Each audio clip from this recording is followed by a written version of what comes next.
I feel like the Rams have come up a lot on this show. Not going to be super popular because most people already have them. To me, the Cardinals will be the most popular. I think they've been undervalued all year. A lot of people didn't go to them. Yeah. I bet most people have them left. And against Houston, of course, that's the obvious one.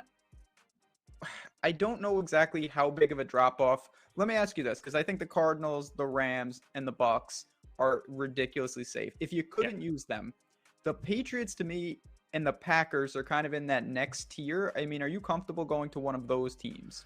Yeah, absolutely. I think I like the Packers a little bit more than I like New England, just because I don't trust New England, and I think the Packers are just actually good. Packers have Detroit in week 18. I mean, kudos to you if you're still there in week 18. You should be planning for it, but they've got Arizona the next week. They've got Kansas City the week after that. Seattle week 10. I don't remember when Russ is supposed to be back, but if he's back there, like, they don't have a good stretch up until their bye. I think it's a really good time to use the Green Bay Packers. Yeah, if you didn't use them against the Lions, I believe that was week 2, you may have not gotten to them as well. So you've got ample options. I know we always talk about, and it's absolutely true, using our survivor grid, planning ahead. You need to do those things. But on a week like this, it's not one monster favorite and you're looking to pivot. There's 4 or 5 monster favorites. So I think you have to still choose from that group of teams and try to leverage within it. I'll say this, by the way. Cardinals, Rams, Bucks, Packers, Pats, Baltimore. They are the 6 biggest favorites on the slate. If you just take their aggregate win odds, it's 5-1. The expectation should be that one of these top 6 teams are going to get dumped on their head. This is a good week to try to dodge that, but it's the perfect opportunity to just not be with the field. There's no reason, other than the fact that you would have used all 5 of those other teams, there's no reason to use the most popular team this week, which I think will ultimately be Arizona. Agree, and I'll just say this though, again, last week we had a team like the Colts and the Rams. They were so far ahead of everyone else. You're really choosing between 2 teams. Here, ownership is going to be dispersed amongst 4 or 5 really high quality targets. Yeah. So I don't worry about as much how popular some of these teams are going to be, because I think each one will garner some interest, particularly Arizona at the top, getting the most of it. So again, with buys coming up, you really have to start planning. It's going to get much harder quickly. But this is a week, you got to find what's best for you, but choose one of these teams. I think it would be a big mistake to roll the dice and forego all 5 or 6 of them and go.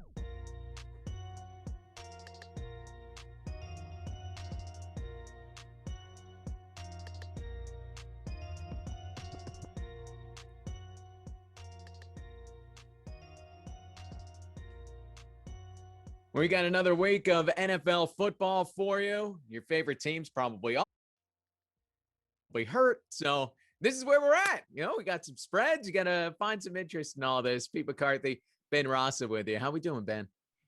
We're all right. Yeah, we're starting to get into the thick of the season. Bye weeks are upon us. Injuries are certainly upon us. Big spreads are upon us. A lot of double-digit dogs today. And we were talking before the show, we are here to pick up the pieces. My worst betting week was last week, so I'm ready for the upswing. Last week was maybe my worst betting week in like 5 seasons. Very bad. I mean, just absolutely brutal. You talk about all these big spreads. I love taking the dogs when you start seeing those double-digit points and that kind of thing. And that hurt last week where we had a number of blowouts. Is there anything? I tend to sit back and say, all right, I'm not going to overreact, but then I have a whole week to think about it. So I'm diving right back into the dogs here, but I don't feel great about it after taking that pummeling last week. Give me some words of encouragement here as we fire this up. Well, I mean, the easiest words of encouragement, it's cliche, but you got to zoom out. I mean, you're talking about a great season in betting against straight spreads. You're at, mid 50s, and a terrible one, you're at around 50. Like you're going to win and lose ebbs and flows for a while. For me, it was pretty simple. I love the Browns. Not on Thursday. They did win there, which was nice. But on Sunday, They just couldn't get it done. Simply outplayed by the Cardinals. You don't overreact, though. Not going to start pressing. Not going to change it. It's been a really, truthfully, a really good NFL betting year, and I'm excited to keep that going here with some of these ugly, ugly spreads. Let's rally up. We got a number of injuries that are part of this slate as well. And of course, this is the Awesemo Betting Show presented by BetMGM. Again, Pete McCarthy, Ben Ross with you as we fire things up on this Sunday. No London games, so we get to kind of relax this morning a little bit. We don't have to rush through a bunch of games. We got a number of bye weeks in the mix as well. So we kind of take our time and work our way through this slate. Of course, give us a like, subscribe so you can keep up with all of our shows, our DFS offers, giveaways, and much, much more. And once you do subscribe, hit that notification button to get alerts when our shows do go live. Be sure to also check out today's free premium and data, which are Week 7 NFL player rankings, the NBA boom bust tool, because that started up this week, NHL ownership projections, and UFC pro plays. All of that at Awesemo.com. So let's get right into it. The Washington football team getting 8.5 points in Green Bay as they go up against Aaron Rodgers and company. Look, the Awesemo betting tool likes the odds on Washington to actually win this game, not, over 50%. But when you look at the odds, I'm not sure I'm that crazy about Taylor Heineke in this spot. But what do you make of Green Bay, Washington? Fairly big spread here, though a little tame compared to some of the other games we're talking about here, Ben. Yeah, it's true. On a normal week, this would be one of the bigger ones. Here, it's middle of the pack. It's a tough team to break down, I think, and it's not just us. It's nice to see our chat agreeing with a lot of people saying very tough card today, and I think that it is. And a game like this represents it. You've got a Washington team that hasn't been impressive. The defense has really been disappointing to me. But at the same time, they still put up a fair amount of points week in and week out. I think last week was by far their most disappointing effort. Only 13 points against that Chiefs defense, and that was not a good look. But all in all, I still think they can move the ball. Green Bay at home, they've really rallied, and that first week was an outlier.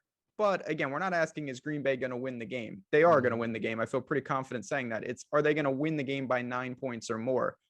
I find myself saying that that's a pretty fair spread, but I tend to take the points in that situation when a team can put up some. So I think Washington will move the ball here. I think Green Bay ultimately wins the game, but give me the 8.5 to get things started. I agree. Take the points in this particular spot. I had, when I went through, do my process to try to, to come up with a fair spread going in, I had Green Bay by a touchdown. You get an extra 1.5.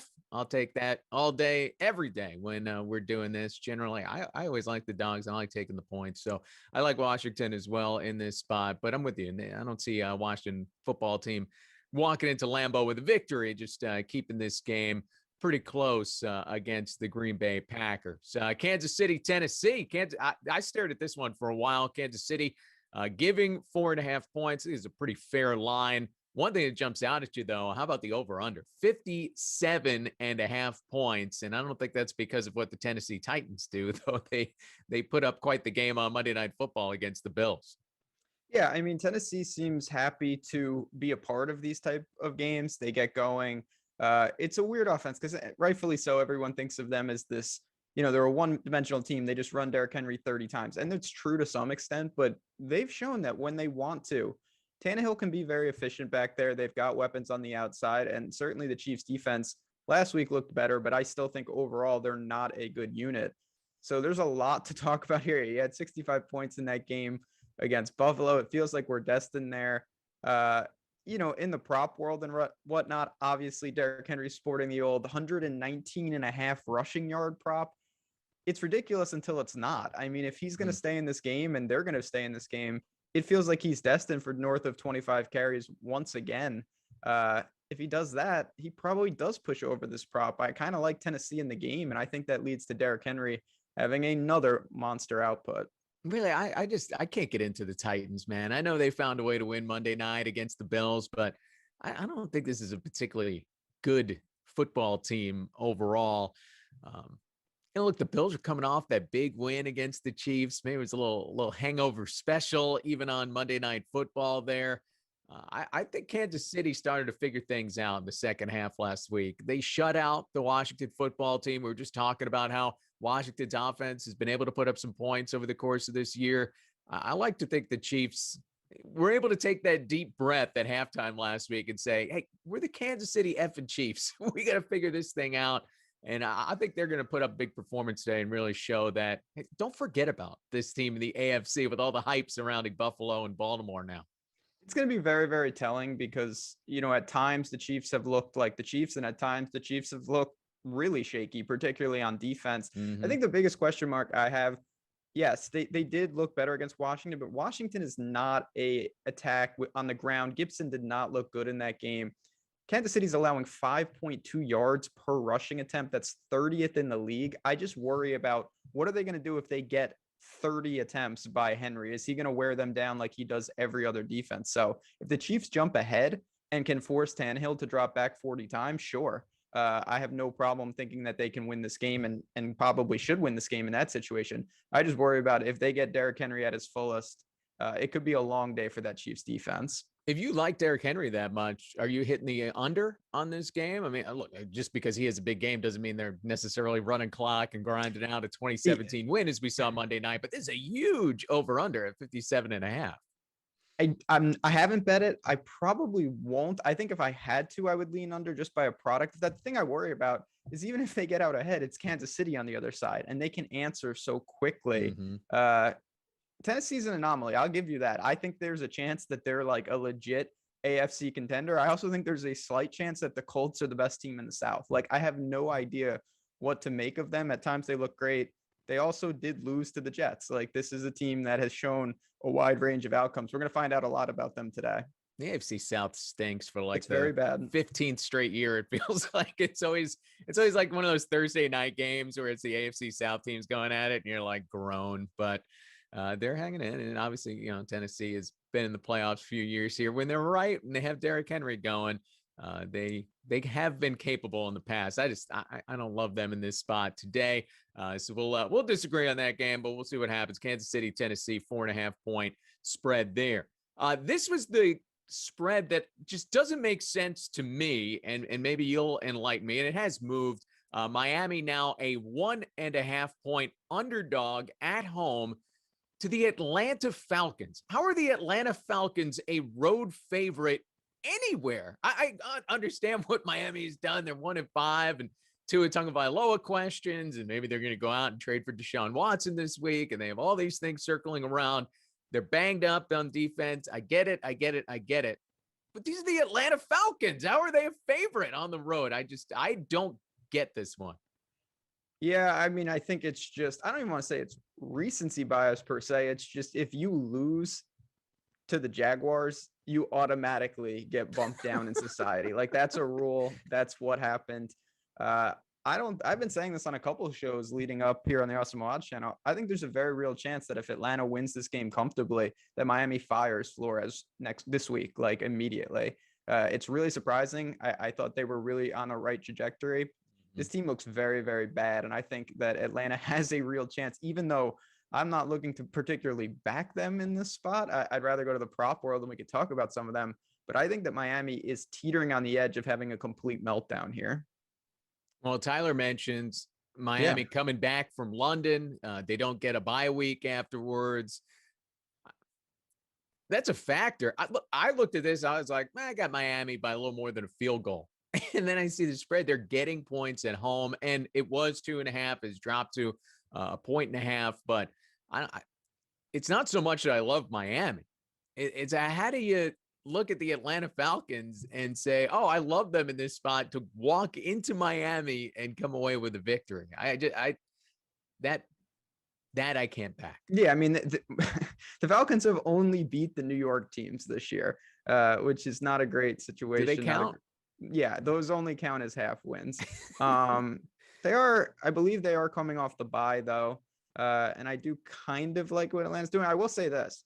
Our new tools over on OddsShopper, we've been having a ton of success over there. One of the best props, according to our metrics, is Mike Davis over 2.5 receptions today. They think that maybe these backs get involved on the ground, and I could see that. We've seen Cordero Patterson. We've certainly seen Mike Davis catch the ball at times. So you look at that, you got to shop it around because a lot of these books, there's a lot of injury questions right now, and we'll get more and more props influxed in, but This is an ugly game. I feel like no matter who you back here, you're not going to feel good before this game kicks. No, it's a terrible game.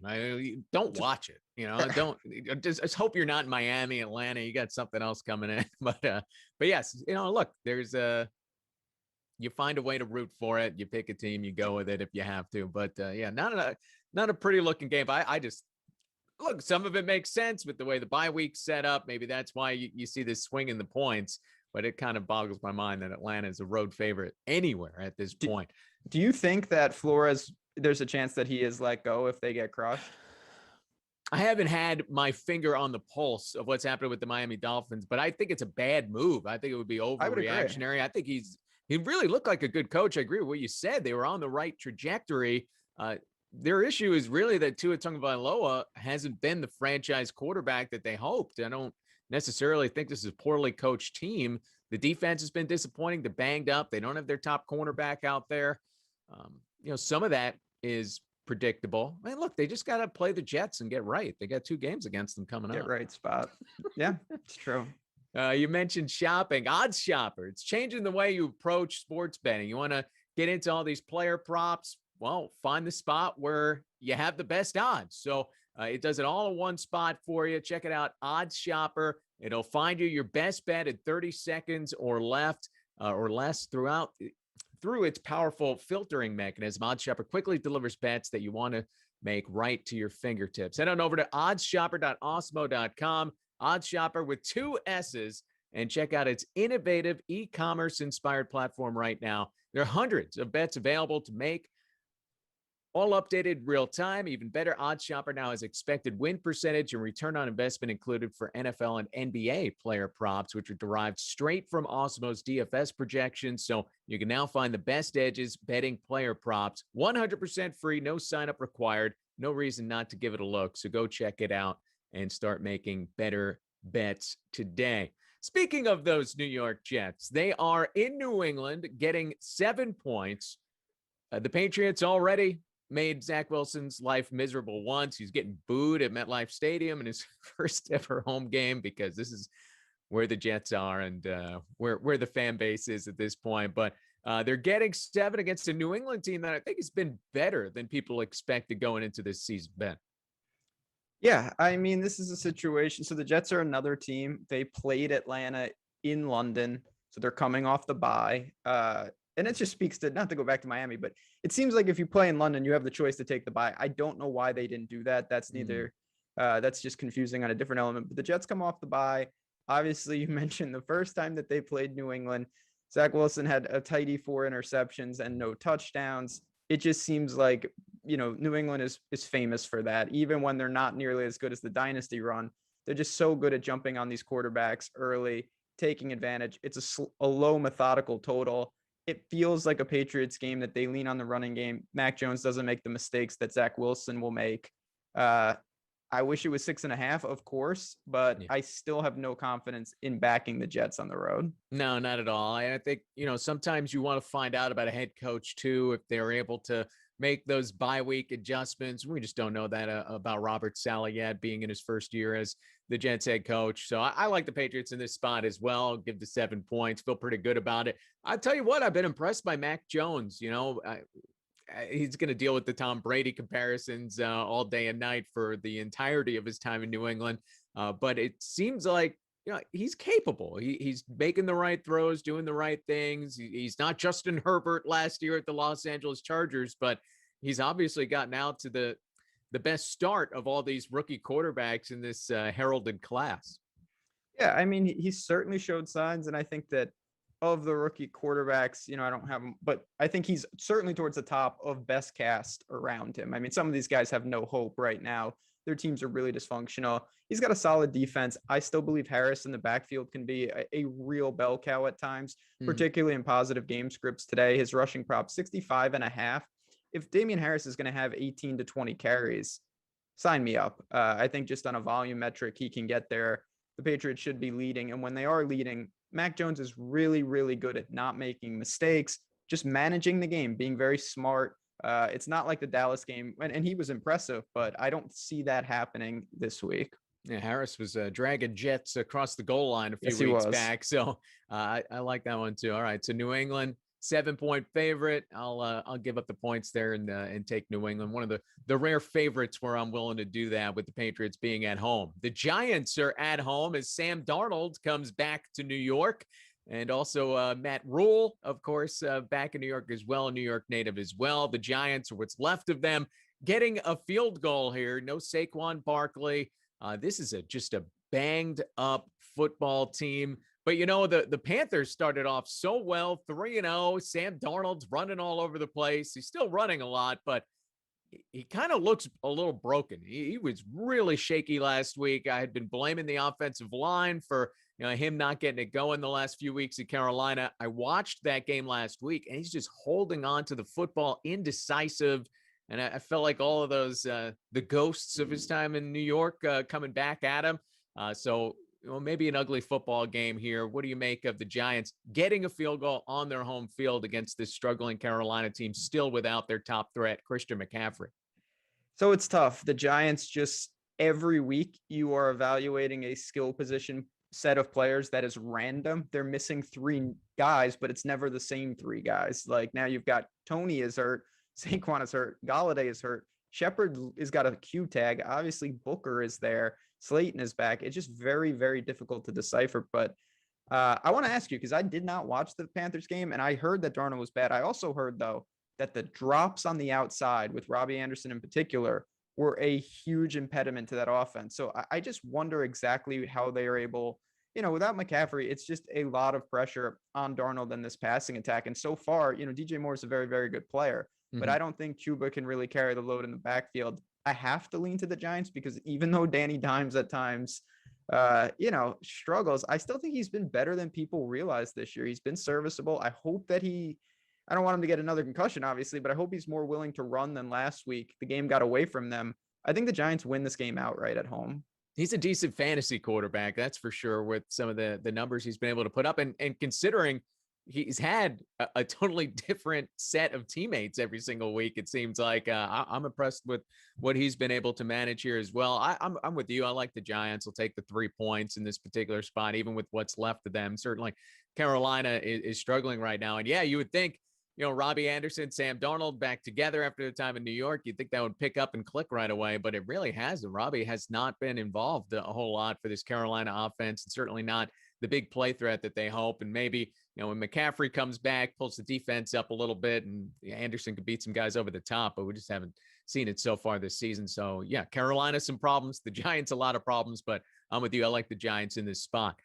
Fun game, I think. The Baltimore Ravens at home against the Cincinnati Bengals. The Ravens, they look so bad week 1, maybe not so bad, but they lost week 1, Monday Night Football, under the spotlight. And with all of the injuries they have had, they just keep on trucking, keep on rolling. Lamar Jackson looks like an MVP candidate right now, and a pretty good barometer for the Cincinnati Bengals. I didn't like them in the spot last week where, hey, they're a favorite on the road. They ended up pasting, I think it was the Detroit Lions. So for the Bengals here, now they're getting 6.5 points, and another measuring stick game against the class of that AFC North these days. Yeah, listen, the Bengals, they're starting to look like a real, like step 1 to me, maybe this is arbitrary. If you say you're a better team, is to take care of the bad teams comfortably, not eke it out. And they destroyed the Lions, who had been giving teams problems. So Cincinnati is beating up on bad opponents. I think they're taking advantage of a super soft schedule right now, but they are 4-2. And say what you want, close games, competitive games, it doesn't matter. You're 4-2, you're 4-2. Problem is that going into Baltimore right now seems like one of the worst spots you could have across the entire league. They are clicking on all cylinders. They've got a stable of running backs now. None of them are particularly great, but there's a lot of them. And Baltimore's leaning on that. Lamar's playing at an MVP level. And the defense isn't getting worse. I don't think it's an elite unit by any stretch. I kind of like the over in the game at 45.5. I think that the Bengals will do enough offensively. You've got Jamar Chase, you've got Mixon. I just worry that Baltimore is really able to move the ball, both on the ground and just with Lamar. It's so difficult to plan for him. So tough game. I think I would lay the points if I had to, but I actually like the over better than either side. If you like some points in this game, and It really is amazing what the Ravens have done in that running back position, but they're even banged up again in that spot. It sounds like this might be the game where Le'Veon Bell gets involved a little bit. Devontae Freeman is going to be starting at running back for Baltimore. So they're on their, third generation of running backs so far this season. It's a team though. It does feel like an element of plug and play. You know, you had Williams in those early weeks. Then they moved to Lat Murray. Now they've got these guys. It just seems like the way they construct the offense, those guys are so efficient because everyone's worried about Lamar, and rightfully so. So it's not the focal point of the rushing attack. If they can stop Jamar Chase, and right now nobody can. Jamar Chase has cashed his longest receptions prop in every single game this year. He always seems to find something over the top. If they can mitigate that, I think it could be a rough time for Cincinnati, who, this would be a gigantic step. If they win this game, I mean, 5-2, serious contender. I really would be surprised though. If it was college, the fans might storm the field, Well, it's not in Cincinnati, so they wouldn't. Maybe the 3 Bengals fans that show up in Baltimore. It's funny you say that though. I'm going to go on a mini rant here. You would think, I would hope Baltimore won't storm the field, but you never know, because Iowa State yesterday, 7-point favorite at home. They win by 3 points and then they storm the field. That is grounds for permanent dismissal. I cannot believe they did that. I like Iowa State, but come on, man. Did you ever get to storm a field, storm a court, your college years, something like that? You ever part of that? No, UMass doesn't have any marquee moments. So no, I did not get to storm anything because our teams are garbage. You weren't there for the Marcus Camby years. No, I missed them by just a decade or so, unfortunately. But you never know. Maybe I'll get to a game and we'll storm. So that's the thing. I try not to criticize, especially college. When you do that, you only have 4 years in college, so you got to take your best victory over 4 years and do it once. Charge a football field, basketball field, whatever it is. So, it doesn't have to be perfect. It just has to be your best win in 4 years. That's true. I just can't. I have a serious problem with teams that are favorites, particularly by a touchdown, storming the field. Come on, you should take care of business at home. Let's not get crazy here. Did Pitt do it yesterday? They beat Clemson. See, I don't know if they did. They were favorites, but at least it's Clemson. Yeah, that qualifies. Soak it in. It could go. You can not beat them again for the next 10 years of your Pitt. So take advantage while you can. Hey, celebrate the start of the NBA season. I don't know if you're allowed to storm the court after a big NBA win, but we have a special tip-off deal which grants all new Awesemo Plus members 50% off their first week of Awesemo Plus Platinum. Just use promo code CURRY at checkout or click on the link in the video description below to activate. This includes full access to all the premium content and tools on Awesemo.com for every sport, including player projections, ownership projections, our super popular NBA boom or bust tool, lineup builders, and much more. This offer is valid through Monday, October 25th, so hurry up and lock in this deal to start your Awesemo Plus membership for only $15. Use promo code CURRY. He's pretty good. The Philadelphia Eagles are in Las Vegas. This is now a 2.5-point spread. It had been a field goal, and that could be a big half point, as we know. So Las Vegas, look, they showed up last week after all the turbulence. John Gruden out as the head coach in Vegas, came back. Big win last week. Now they get a Philadelphia Eagles team that's not that good. I think we'll see a lot of Eagles fans in Vegas for this game. That's going to be a good road destination. What's your read on a 2.5-point spread now between these two? Yeah, it makes it a little tougher. This is one of the games that I've already bet this week, but I took Philly. I got 3. 3 was out there, and I think 3 will be out there again at some point. It's just a situation with the Raiders. I didn't think they were going to play particularly well after everything that happened. They did, but then we saw the Broncos are just officially not good. Sorry to say to Denver. We saw that on Thursday. So I don't think that win last week for the Raiders was that impressive when you really look at it. And this Philly team, they show flashes. I don't know how good they are, I'll be honest, but they are unique. There's no doubt about it. They've got one of the most, dual threat and talented quarterbacks in that regard in the entire league. I worry about teams when they face teams like this. I think that Jalen Hurts and even Miles Sanders, dare I say it, can have some success against this Raiders front. Could be a back and forth game. Feels like a toss-up. If you're going to give me a field goal, I'd take it. I'd rather take the money line than take the 2.5. get plus money on the Eagles. I think my favorite subplot this NFL season thus far is Eagles fans standing ovation every time Miles Sanders gets a rushing attempt. I can't remember seeing anything quite like that.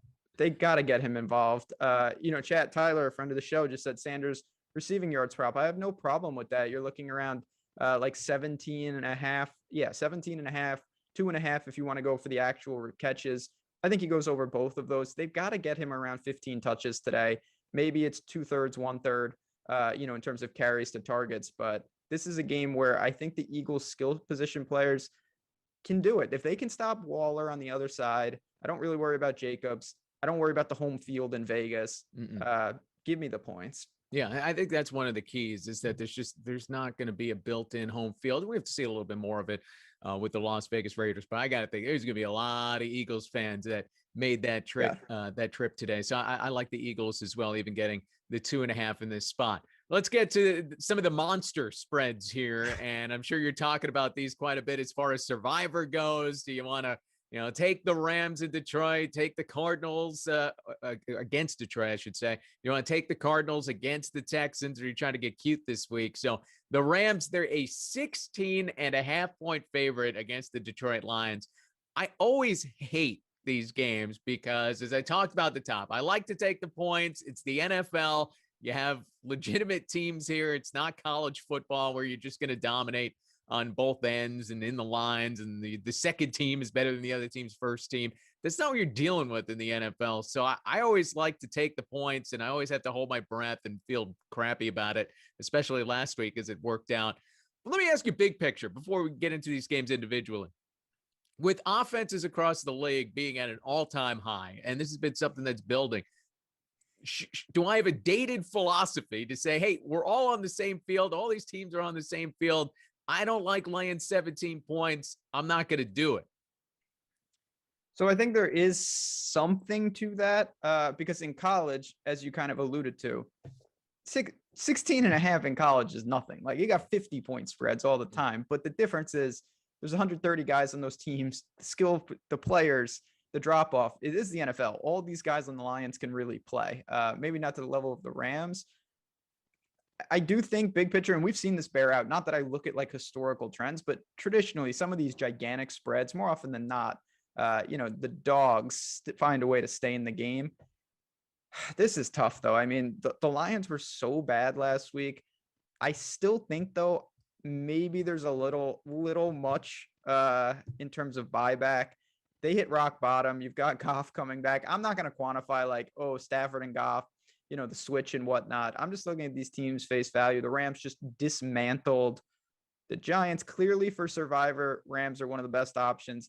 Yeah. If you're using teasers and you can get this to 6.5, say it's a 10-point teaser, I have no problem with that. If you're telling me that I have to take the full game, it feels awful. You feel like an idiot when you do things like this. I'd take the 16.5 points. I think that Detroit has shown several times this year, this is a team, they were a 65-yard field goal away from beating Baltimore. Like, this team can play a little bit. I'm not saying they're going to win or even be close to winning, but they got to keep it within 2 touchdowns. I think they can do that. Yeah, I think it's that recency bias you mentioned a little earlier in the show, right? The Lions got pasted last week by the Bengals. The Rams just destroyed the Giants, but it's not the way it always goes. It's not always a blowout for the Rams we've seen this year. The Lions have hung in some games here. I like the Lions as well. This is a game where I looked at it and said, I thought the Rams be 13-point favorites. That's what I had it at. I'm going to take 16.5 all day, every day when that's the case. Now, I do have it a little bit closer to the actual spread for the Arizona-Houston game. This is a 17.5-point spread. Man, Houston is just an absolute mess. You hate to take them. I got burned on them last week. But again, you're talking about 17.5 points here. It's not that difficult to see Davis Mills throwing a couple of touchdowns, keeping him in the game. Maybe get one of those backdoor covers, as the deal mentioned in the chat. We always like that. I always take the points. I'm sticking with it for this week, and if I get burned again, maybe I'll reconsider next week or something. But I always like the points in these spots. And boy, 17.5. That's a wicked spread for still fairly early in the year. It's massive. And again, I don't know if there's. the Cardinals are very impressive. There's no doubt. They're the lone undefeated team, and they looked really, really good in what I thought was a tough spot against the Browns. Say what you want about the Browns being very injured, but Well, they didn't have their head coach, their play caller on the field. There were a lot of things there for Arizona. It's windy day in Cleveland. No problem, though. Now they go home. I think James Conner could have a pretty big day on the ground. I think that we won't see Kyler Murray doing anything too aggressive. They're just going to get in and get out. It doesn't mean that they can't cover this number by any stretch. I just think that Arizona will just find a way to salt this away. Again, I don't know if there's the recency bias of we've already seen Houston lose by like 50 points in a game when they went to Buffalo. That was an absolute just destruction of a team. I really, this would be the last game I would bet on the card. Truthfully, I'm not going to lay 17.5 points. I think that Houston is much more likely to get mega blown out than the Lions. So I'm not looking to back Houston, but if I had to make a pick, if we were picking every game for a pool, I would once again take the points. How about the survivor this week? Who do you like, Rams or Cardinals? So they're going to have the option. Yeah, if you had the option, for me, I think that I would be more likely to burn the Cardinals right now. They've got a stretch of pretty tough games coming up, and I do think that if you have both of them available, you're probably moving on this week. It seems like to me, and we talked about this here on the Awesemo Odds channel. You can check that video out as well after this show. You got them too. You've got the Packers. You've got the Patriots. You've got the Bucs. There's some basically 4 or 5 really good spots for Survivor this week. I would keep it within that family. Yeah, it's more about the strategy, right? You feel great if you're taking the Rams, if you're taking the Cardinals this particular week, but it's more, do you want to save one as you look ahead and look at the schedule? I always try not to do that, but I always do ultimately get caught up in that because things change so fast. You have a quarterback go down and the team goes from being decent to just being absolutely cooked, right? Like, if the Texans did have Deshaun Watson on the field, what kind of team would that be? It would be at least a 500 football team, I think. But with him being out, the Texans, we're talking about them as the worst team in the league every single week. And, it just takes one injury to drastically change what's happening for a team, right? Like if the Chargers lost Justin Herbert all of a sudden, you can start picking against them. There's no doubt that it's a fine line. And I think it really depends on how big your pool is. Like if you're in a pool with thousands of people, you don't have the luxury of just picking the favorite because so many other people do that. You need to plan ahead. You need to root for carnage on some of these games. It would be inconceivable for me to think that either the Rams or the Cardinals, I mean, there's a big difference between a 7 to 10 point favorite and a north of 2 touchdowns like this. These teams are massive favorites at home against inferior opponents, but that doesn't mean anything for the spreads. You're getting multiple touchdowns to offset that. And that is why the lines, I think, will be very competitive today. Let's tell you about our sponsor of this show, BetMGM. Turn big plays into paydays with BetMGM. New BetMGM users that deposit at least $10 using the link in the video description and make their first bet get 3 free months of Awesemo Plus Platinum. This gives you full access to everything we have to offer in DFS, season-long fantasy football, and sports betting. New customers start with a risk-free bet of up to $1,000 upon first deposit. Join the king of sportsbooks. Offer valid in Arizona, Colorado, Indiana, Iowa, Michigan, Nevada, New Jersey, Pennsylvania, Tennessee, Virginia, Washington, D.C., and West Virginia. Terms and conditions apply. All right, one of the other games in the late window here, we have the Chicago Bears visiting a very banged-up Tampa Bay Buccaneers team. The Buccaneers are going to be without Rob Gronkowski. Is Antonio Brown out in this game as well? It was a laundry list of injuries for Tampa Bay. No doubt. They've got so it's true. They're missing AB, they're missing Gronk, but it's still a team with Evans and Godwin and Fournette and it's just like ridiculous. Next man up is a lot easier when you've got next man up being just elite players for them. But on the other side, there are a lot of injuries and just a deficiency in Tampa's secondary that they've really struggled with that all year. I guess the question that I have is Justin Fields the guy who's going to exploit that? He's sporting a 217.5 passing yards prop, 19.5 rushing yards prop. They're going to be behind most likely, but is he someone, and can Allen Robinson get involved that could cause Tampa any problems, even with all the people out? You'd hope so. Richard Sherman's out as well for Tampa Bay. And look, it's a pretty big spread. So you just need Chicago to hang around this game. They're getting 11.5 points.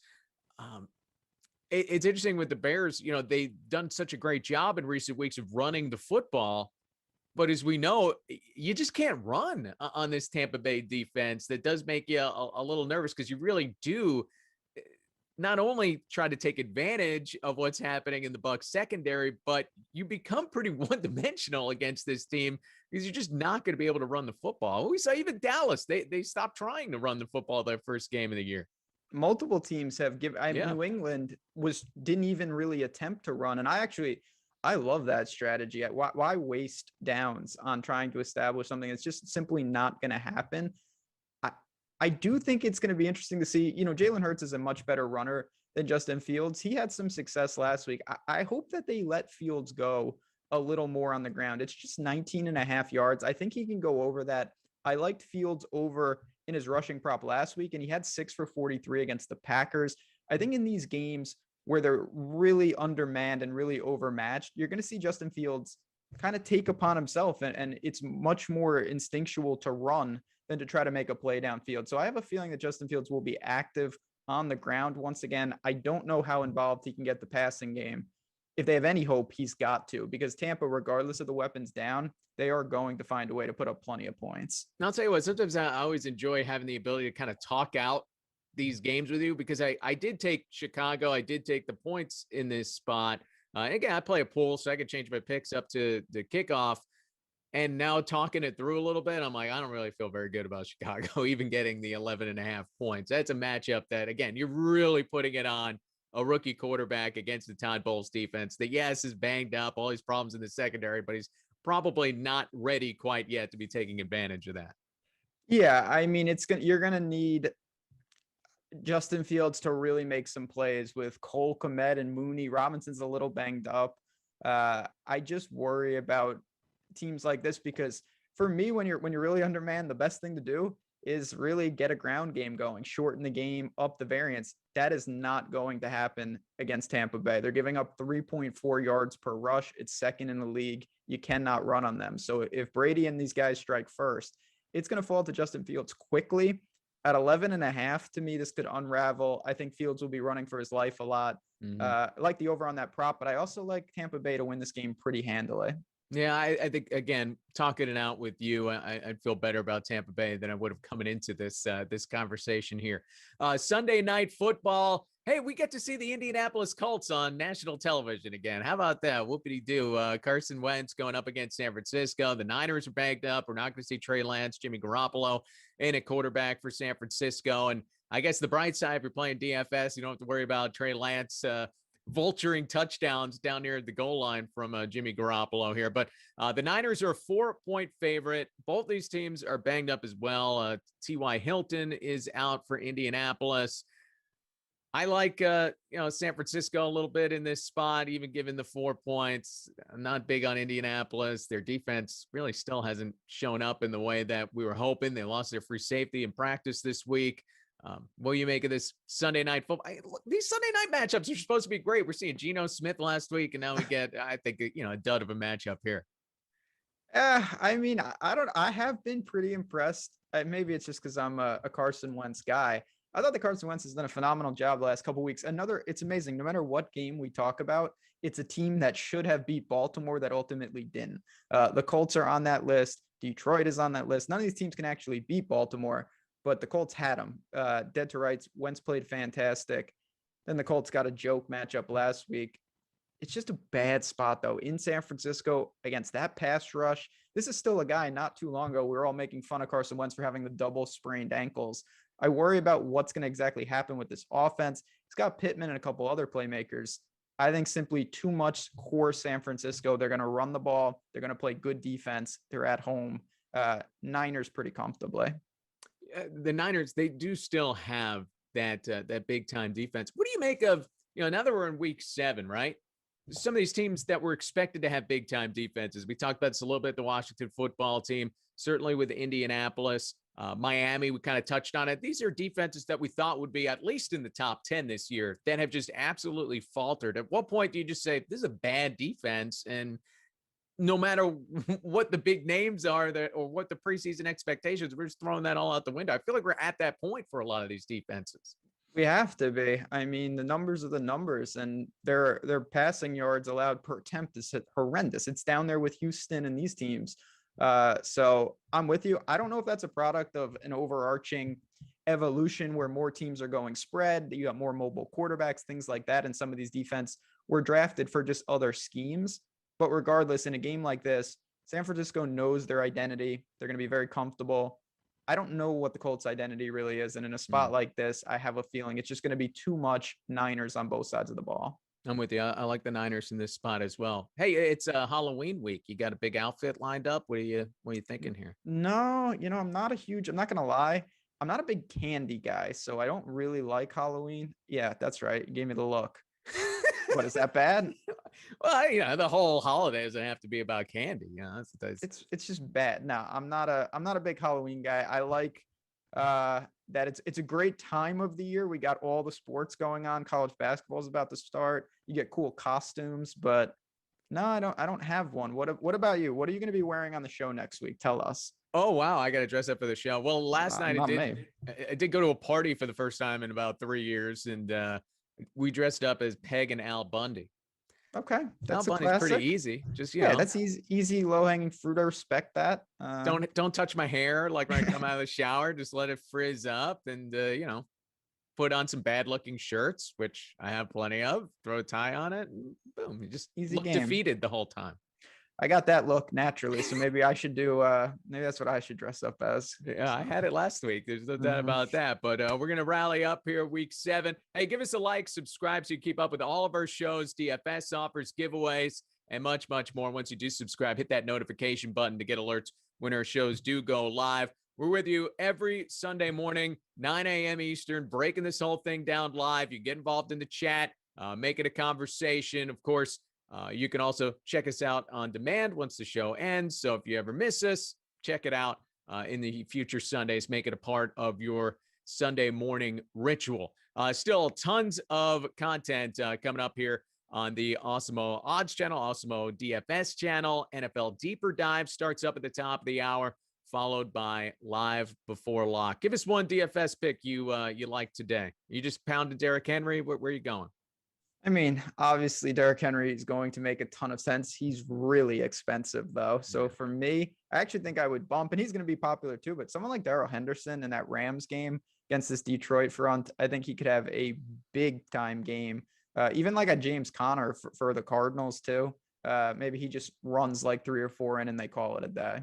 Lots more gems like that on the way from Ben Rasa and company. Again, check it out on our DFS channel over at Awesemo. This has been the Awesemo Betting Show presented by BetMGM. We appreciate you joining us. For Ben Rasa, I'm Pete McCarthy. Good luck today.